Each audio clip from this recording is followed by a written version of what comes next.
بسم اللہ الرحمن الرحیم۔ السلام علیکم۔ سابق کپتان وقار یونس کا کہنا ہے کہ پلیئرز گیند چمکانے سے محروم رہے تو کرکٹ کی چمک ختم ہو جائے گی۔ سابق کپتان وقار یونس کا مزید کہنا تھا کہ گیند کو چمکانے کا طریقہ بدلنا آسان نہیں ہوگا۔ آئی سی سی جلد بازی نہ کرے، کسی بھی قسم کی پابندی سے قبل اس کا مؤثر متبادل سامنے لایا جائے۔ کرکٹ ٹیم کے بولنگ کوچ وقار یونس کا کہنا تھا کہ آئی سی سی جلد بازی نہ کرے کیونکہ گیند چمکانے کا طریقہ بدلنا آسان نہیں ہے۔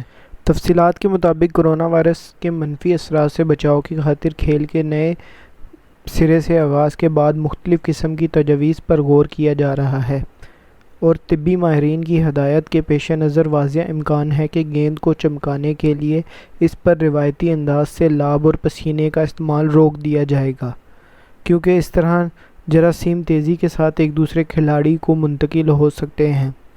آئی سی سی حکام اگرچہ ابھی اس پہلو پر غور کر رہے ہیں، لیکن آسٹریلین حکومت نے پہلے ہی گیند کو چمکانے کی غرض سے لعاب اور پسینے کا استعمال روک دیا ہے۔